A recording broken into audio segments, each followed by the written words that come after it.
लखनऊ के केजीएमयू में लव जिहाद, यौन शोषण और जबरन धर्मांतरण के मामले में जांच का दायरा लगातार बढ़ता जा रहा है। खासकर यूपी एसटीएफ के पास मामला जाने के बाद ये उम्मीद जताई जा रही है कि इस नेटवर्क को लेकर कई बड़े खुलासे हो सकते हैं। केजीएमयू प्रशासन की सिफारिश के बाद आज से एसटीएफ ने इस पूरे प्रकरण की जांच संभाल ली है और एसटीएफ की जांच शुरू होते ही केजीएमयू प्रशासन की तरफ से गठित फैक्ट फाइंडिंग कमेटी भंग कर दी गई। उधर केजीएमयू परिसर में महिला आयोग की उपाध्यक्ष अपर्णा यादव के साथ आए कार्यकर्ताओं के हंगामे और बवाल को देखते हुए राजभवन के निर्देश के बाद कैंपस में पीएसी के जवानों को तैनात कर दिया गया है।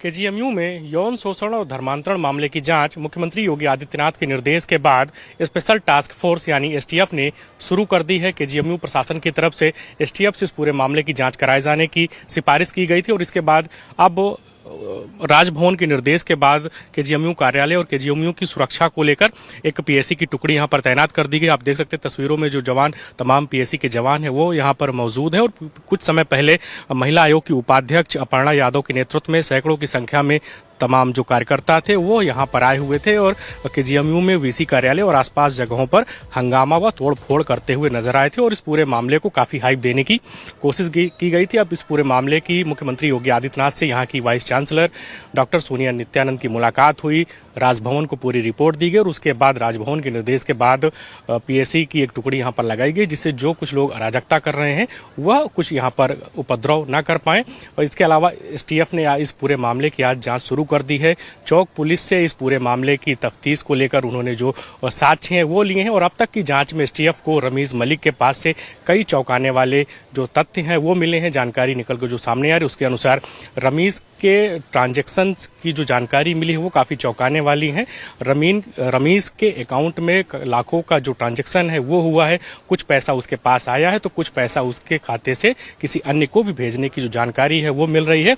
और जो धर्मांतरण और लव जिहाद का बड़े स्तर पर रमीज यहाँ पर एक तरीके से सिंडिकेट चलाने की कोशिश कर रहा था तो उसमें रोज नए नए खुलासे हो रहे हैं। पीएफआई की बात हो या जाकिर नाइक की जो संस्था है उससे जो तमाम तार हैं वो लगातार जुड़े हुए हैं और अब एसटीएफ इस पूरे मामले की जानकारी जांच कर रही है जिससे जो तमाम तथ्य हैं, जो पूरा सिंडिकेट चलाए जाने की कोशिश की जा रही थी उसका राजफाश कराया जा सके।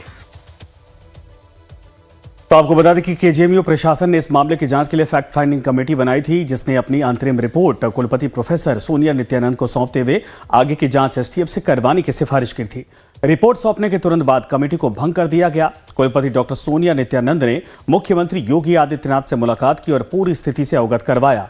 मुख्यमंत्री ने संस्थान की गरिमा और सुरक्षा की जिम्मेदारी राज्य सरकार पर होने का आश्वासन दिया था। एसटीएफ की टीम ने आज इस मामले में लखनऊ की चौक पुलिस से पूरी रिपोर्ट ली और केस की विवेचना अधिकारी से बात की। आरोपी डॉक्टर रमीजुद्दीन नायक उर्फ रमीज मलिक के कॉल डिटेल रिकॉर्ड खंगाले जा रहे। प्रतिबंधित संगठन पीएफआई से उसके कनेक्शन की पड़ताल की जा रही और केस के तार आगरा के धर्मांतरण मामले से भी जुड़ते दिख रहे हैं।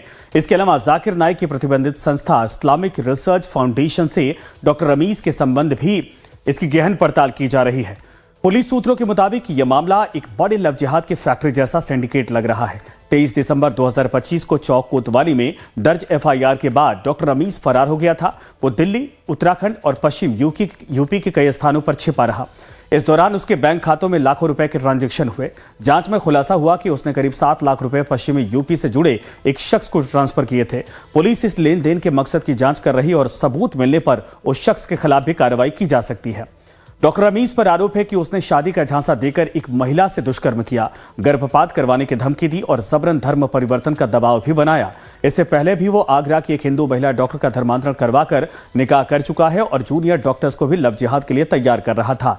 पुलिस को उसके फोन से वीडियो चैट और जाकिर नाइक से जुड़े कंटेंट भी मिले हैं। उसके पिता सलीमुद्दीन पर भी पीएफआई से पुराने संबंध की बात सामने आई है। बलरामपुर में धर्मांतरण के मास्टरमाइंड जलालुद्दीन उर्फ छांगुर से भी वो प्रभावित बताया जा रहा है। पुलिस ने अब हर एंगल से इसकी जांच तेज कर दी है। उधर महिला आयोग की उपाध्यक्ष अपर्णा यादव की अगुवाई में सैकड़ों की भीड़ ने केजीएमयू कैंपस में जैसा बवाल काटा उसे लेकर भी कार्रवाई का दबाव है। राहत की बात यह है कि केजीएमयू में डॉक्टर्स की प्रस्तावित हड़ताल फिलहाल स्थगित कर दी गई है, टाल दी गई है और केजीएमयू की कुलपति ने इस मुद्दे पर सीएम योगी आदित्यनाथ से लेकर यूनिवर्सिटी के संगठनों के साथ बैठक की जिसके बाद हालात यानी हड़ताल टाल दी गई थी। देश की प्रतिष्ठित मेडिकल यूनिवर्सिटी केजीएमयू लगातार चर्चा में है और तमाम तरीके के विवाद केजीएमयू की प्रेस्टीज के साथ जोड़े जा रहे हैं। वीसी डॉक्टर सोनिया नित्यानंद जी हमारे साथ हैं। मुख्यमंत्री योगी आदित्यनाथ से मुलाकात हुई और तमाम विषयों पर बात हुई। मैम, चीफ मिनिस्टर से मुलाकात हुई और उसके बाद आपकी मुलाकात जो एसीएस चीफ मिनिस्टर हैं डॉक्टर संजय प्रसाद जी, उनसे मुलाकात हुई। क्या स्थिति है अभी तक पूरी? स्थिति ये है कि यूनिवर्सिटी का ने विशाखा कमेटी की रिपोर्ट 8 की शाम को लेट आफ्टरनून सबमिट हुई है और जो अक्यूज्ड है लड़का, उसको यूनिवर्सिटी से टर्मिनेट कर दिया गया है क्योंकि ज़ीरो टॉलरेंस है यूनिवर्सिटी की सेक्सुअल हैरेसमेंट के केस में। उसके बाद वो इंसिडेंस हुआ जिसमें उपाध्यक्ष महिला आयोग की श्रीमती अपर्णा यादव जी यूनिवर्सिटी में आई बिना बताए और उनके साथ काफ़ी बड़ा मॉब आया और यहाँ पर तोड़फोड़ और वैंडलिज्म हुआ। उसकी पूरी जानकारी और विशाखा कमेटी के जो हम लोग ने जांच करी है और उस पर जो निर्णय लिया है उसके बारे में मैंने पूरा माननीय मुख्यमंत्री जी को बताया और अपना दुख भी प्रकट, ग्रीफ भी यूनिवर्सिटी की तरफ से प्रकट करा कि ऐसे बाहर का मॉब आके यूनिवर्सिटी में, वो भी वीसी के कक्ष में फोर्सिबली घुस के वैंडलिज्म करे, ये केजीएमयू की गरिमा के अगेंस्ट है। अगर कोई ऐसी चीज़ है कि कोई गैंग है या कोई नेटवर्क है, वो तो बहुत बड़ा नेटवर्क होता है, कई संस्थानें उसमें लपेटी जाती हैं और रेडफोर्ट के इंसिडेंट्स के बाद तो पूरा देश इस चीज़ पे चेतित है। तो उन्होंने कहा वो एसटीएफ से इंक्वायरी हो रही है अगर कोई ऐसी चीज़ है। इस आश्वासन से, इस उनकी थॉट प्रोसेस से, ये यूनिवर्सिटी तो गवर्नमेंट की है, ये उन्होंने आश्वासन दिया कि उनकी गरिमा और हमारा सिक्योरिटी उनका पैरामाउंट इम्पोर्टेंस है, ये उन्होंने आश्वासन देके मुझे जाने दिया। केजीएमयू प्रशासन अपना काम कर रहा है और जांच एजेंसियां अपने हिसाब से कार्रवाई कर रही हैं, लेकिन इस कथित लव जिहाद कांड से केजीएमयू की साख पर कई गंभीर सवाल खड़े हो रहे हैं।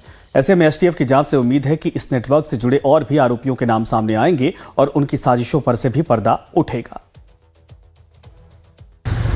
लाइट नहीं है। चलो और आगे